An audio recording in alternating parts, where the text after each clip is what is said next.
করব 5 মিশালি সবজির চচ্চড়ি।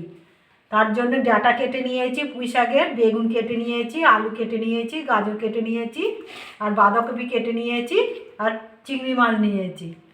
চিংড়ি মাছটা আমি লবণ আর হলুদ মাখিয়ে নেব।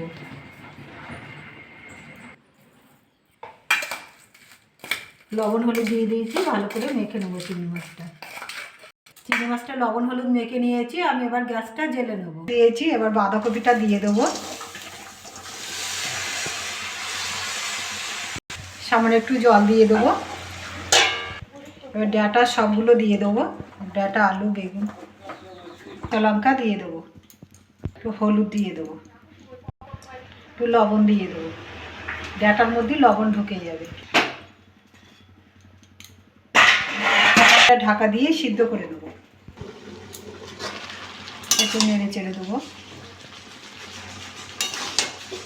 এটা নেড়ে চেড়ে নিয়েছে, আর একটু ঢাকা দিয়ে রাখবো। এটা আমার সিদ্ধ হয়ে গেছে আলু টালু। আমি এবার এটা ঢেলে নেবো। সব ঢেলে নিয়েছি। গ্যাসটা জ্বেলে কড়াটা বসিয়ে দিয়েছি, আমি এবার সর্ষের তেল দিয়ে দেবো।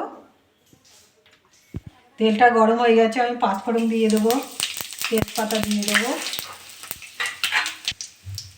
পাঁচফোড়নটা একটা ভাজা, একটা সুন্দর গন্ধ বেরিয়েছে। আমি এবার পেঁয়াজ দিয়ে দেবো। পেঁয়াজটা একটু ভেজে নেবো। পেঁয়াজটা ভালো করে ভেজে নিয়েছি।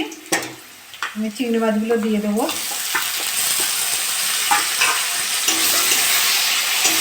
দিয়ে একটু ভেজে নেবো।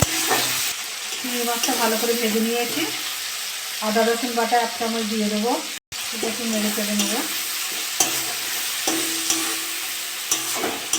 এটা নেড়ে চেড়ে একটু ভেজে নিয়েছি, কাঁচা গন্ধটা চলে গেছে। আমি এবার মশলা দিয়ে দেবো। লঙ্কার গুঁড়ো দিয়ে দেবো, ধনে গুঁড়ো দিয়ে দেবো, জিরে গুঁড়ো দিয়ে দেবো। নেড়ে চেড়ে নেবো। আমি সিদ্ধ করার সময় লবণটা দিয়েছি বলে এখন আর দেবো না লবণ। ভালো করে মশলার সঙ্গে ভালো করে কষে নিয়েছি। বাকিগুলো সব ঢেলে দেবো। নেড়ে চেড়ে নেবো, ভালো করে মিশিয়ে নেবো। ভালো করে নেড়ে চেড়ে মিশিয়ে নিয়েছি। একটু চিনি দিয়ে দেবো। এটা নেড়ে চেড়ে নেবো। একটু ঢাকা দিয়ে রাখবো। ঢাকাটা খুলে নেবো। এটা নেড়ে চেড়ে একটু চচ্চড়ি করবো। চচ্চড়িটা আমার হয়ে গেছে, আমি এবার নামিয়ে নেবো।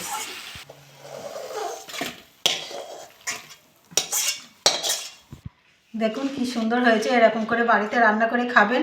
খেয়ে ভালো লাগলে আমার চ্যানেলটাকে লাইক করবেন, শেয়ার করবেন, কমেন্ট করবেন, সাবস্ক্রাইব করবেন।